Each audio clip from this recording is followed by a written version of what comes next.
Cadê o microfone dele?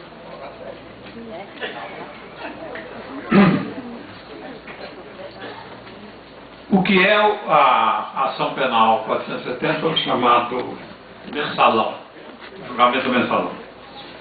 Existia um crime eleitoral confessado em 2005, depois da denúncia do Jefferson, depois que a Polícia Federal foi ao Banco Rural e depois que o Delúbio e o Marcos Valério apresentaram a lista de um conjunto de deputados, auxiliares de políticos, publicitários, que tinham recebido do PT clandestinamente 56 milhões de reais. 28,5 para o PT, 10,5 desses 28,5 para o Duda Mendonça, dinheiro para vários diretórios, 12,2 para o PL, 7,8 para o PP, 4,9 para o PTB, 2,1 para o PMDB. Havia também, esse dinheiro tinha vindo, segundo documentos, confissões, diversos, mais de uma dúzia de inquéritos da Polícia Federal, que as pessoas testemunharam, assinaram. Esse dinheiro tinha vindo de 2 empréstimos tomados pelo Marcos Valério nos bancos Rural em Minas Gerais, equivalentes mais ou menos a grande parte disso, e 2 empréstimos pequenos que o PT tinha tomado, de lucro e assinados também pelo Genuíno, dos bancos Rural e Minas Gerais. Se fez uma CPMI, a principal, foram várias comissões de inquérito, mas a principal foi a Comissão Parlamentar Mista de Inquéritos, os chamados Correios, que considerou, logo, pouco depois de instalada, que essa não era a verdade. Aquelas confissões, os empréstimos, não era a verdade. Ela começou a elaborar a teoria do mensalão. Basicamente, ela pôs de pé os fundamentos da teoria do mensalão. A CPMI apresentou seu relatório em abril de 2006. O Antônio Fernando de Souza, Procurador-Geral da República, logo em seguida endossou basicamente as conclusões. O ministro Joaquim Barbosa, encarregado de supervisionar o inquérito, porque tinha pessoas com foro privilegiado, ele também endossou basicamente as conclusões, e elas foram aceitas pelo Supremo em 2007, apresentadas pelo ministro Joaquim Barbosa. O que elas dizem basicamente? Eu vou citar entre aspas as principais conclusões, que são de todas essas autoridades. Tem diferenças que eu vou destacar também. Uma sofisticada organização criminosa, com estrutura profissional para cometer os mais diversos crimes: lavagem de dinheiro, corrupção ativa, gestão fraudulenta e outras fraudes. Estruturada em 3 quadrilhas. Quadrilhas são pelo menos 4 pessoas de uma organização criminosa. Uma política, tendo como chefe o chefe da Casa Civil do governo Lula, Zé Dirceu. José Genuíno, presidente do partido, Delúbio Soares, secretário, e Silvio Pereira, tesoureiro, e Silvio Pereira, secretário. Uma quadrilha de publicitários, chefiadas pelo Marcos Valério, com mais 3 pessoas. E uma quadrilha de banqueiros, chefiada pela Cátia Ribeiro, presidente do Banco Rural. Esse conjunto estruturado, com essa capacidade profissional, desviou do Banco do Brasil de forma irregular e graciosa, tirou de graça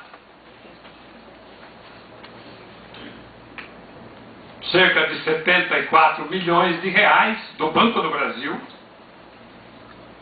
para esquentar os empréstimos que eram fraudulentos, não eram verdadeiros, para ter a aparência de empréstimos. É isso que foi se construindo ao longo desse tempo. Teve sofisticações, vou dar um detalhe que mostra, ao falar do desvio do dinheiro do Banco do Brasil, no primeiro relatório da CPMI tinha 7 pessoas: o presidente do banco, Castro Cassese, o chefe do Pisolato, Luiz Buchiquem, Henrique Pisolato, diretor de marketing, o diretor de varejo, dois gerentes, o de marketing e o de varejo, e o representante do Banco do Brasil no Fundo de Incentivos VisaNet, que era um instrumento através do qual esse dinheiro tinha sido retirado. Essa lista foi sendo enxugada. No final só sobrou o aqui presente, nosso companheiro Henrique Pisolato.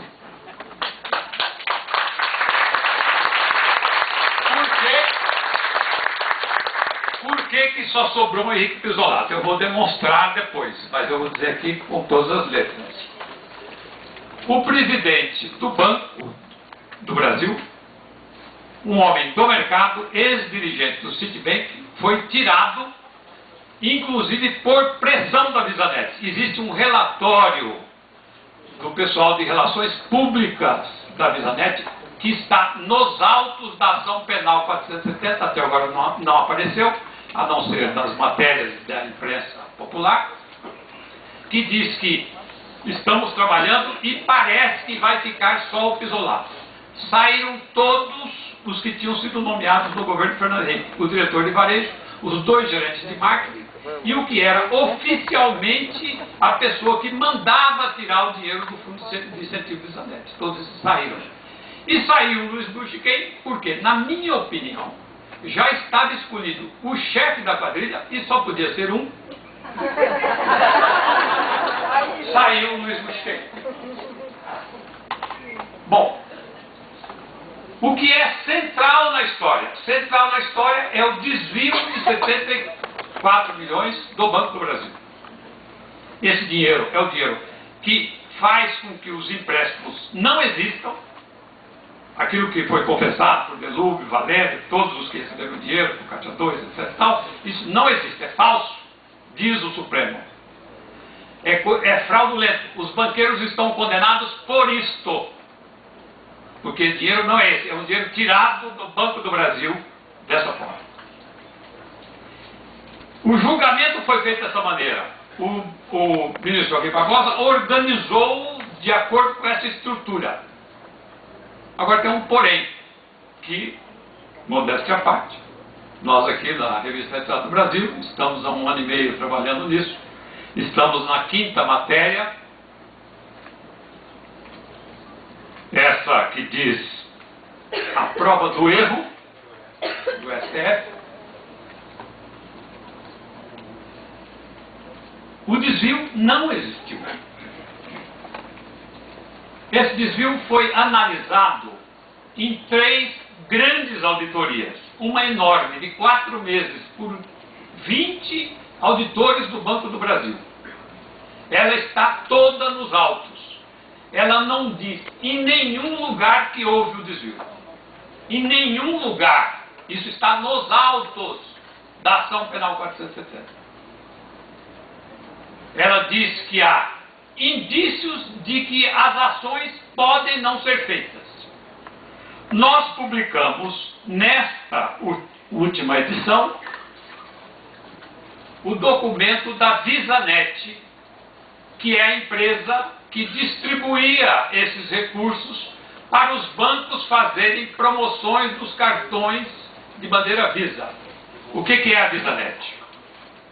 O ministro Aires Brito, que é um poeta, como todos sabem,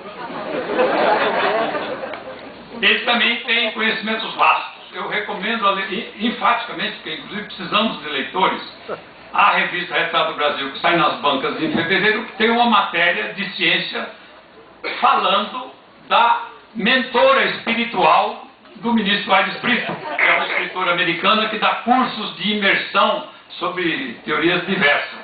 Entre as teorias, a de que passarinho carnívoro não pia. Coitado do BenTV, pode-se pegar na internet, tem na internet, se alguém quiser eu dou o endereço, um BenTV com um camundongo no bico, porque o BenTV, ele mata camundongos, come camundongos. Coitado, se fosse julgado na ação penal, ele seria condenado.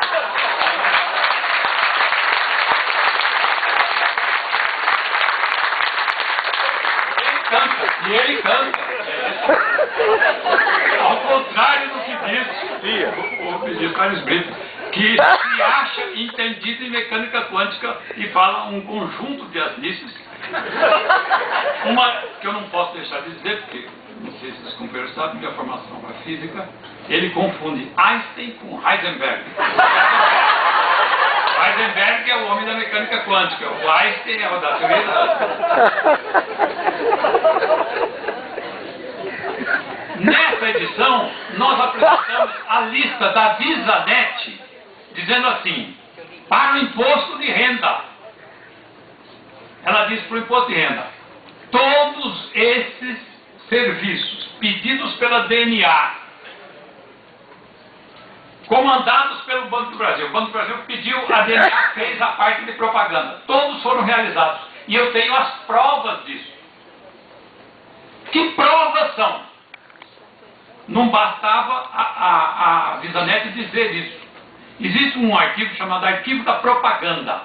Ele documenta a propaganda feita e o serviço é vendido para as agências saberem o que as outras estão fazendo. Nós estamos dando na edição de janeiro, não nessa aqui, o endereço para o pessoal do STF ir lá ver se os serviços foram feitos ou não. Porque eles são amplamente conhecidos do povo brasileiro. Quem não sabe que o Banco do Brasil tem um clube ouro, que distribui 50 automóveis por ano, que distribui 400 viagens para a Costa do Sauípe, que o nome dos ganhadores dos prêmios existem, que o nome dos que receberam os automóveis existe. Quem foi para a Costa do Sauípe, existem esses nomes.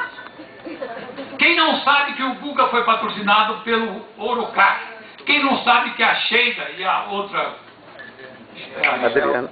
Sheldon e Adriana. Sheldon e Adriana, elas são financiadas pelo Banco do Brasil, carregam em todos os seus...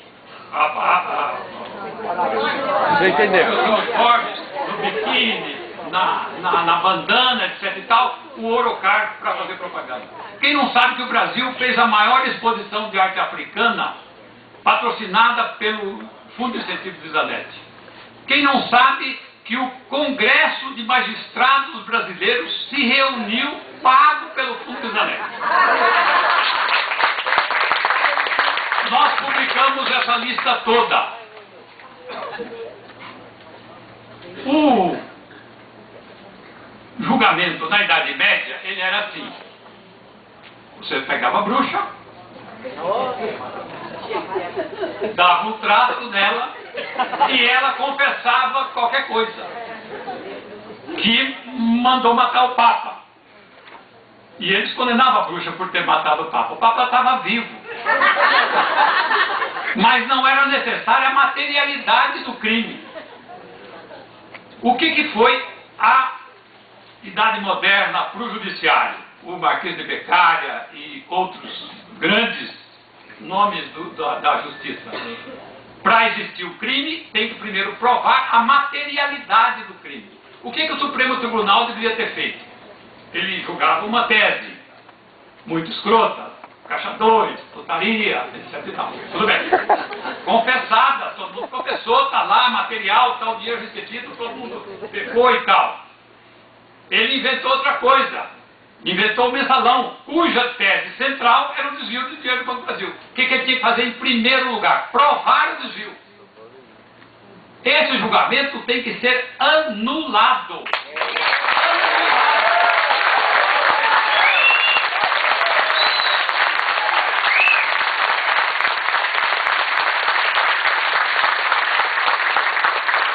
Eu gostaria, sem menosprezar os companheiros, de estar debatendo, vamos ver se a gente consegue chamar o Merval Pereira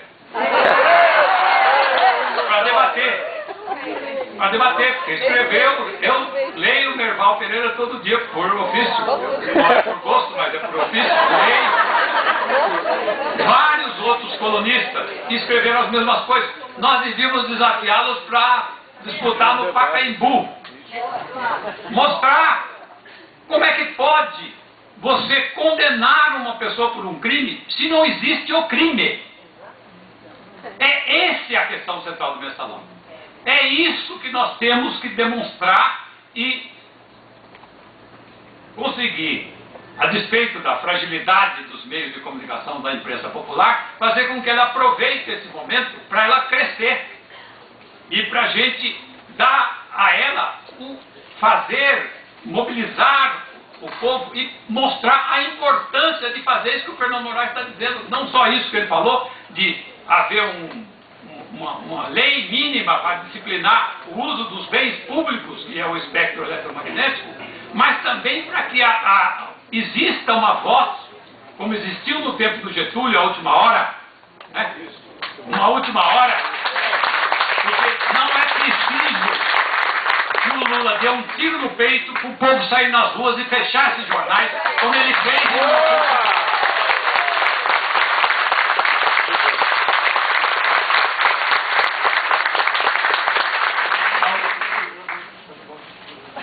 E está em curso um processo, brasileiros, jornalistas, cientes da sua responsabilidade política, de que nós temos que levar esse debate adiante. A investigação, os pontos fundamentais dessa investigação, nós já estamos apresentando.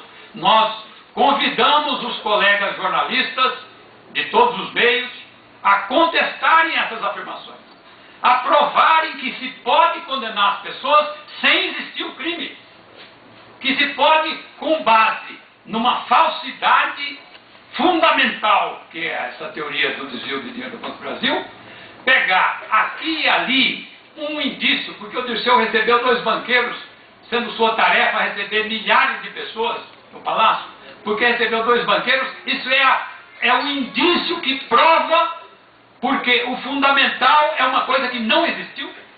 Como é que nós podemos tolerar uma coisa dessa? Então, é essa indignação que move os jornalistas conscientes da sua responsabilidade. E é a nossa esperança de que esse conhecimento, que infelizmente, eu tenho certeza que muitos de vocês aqui estão sabendo pela primeira vez, que nós temos obrigação de levar a mais gente, levar as outras cidades do país, levar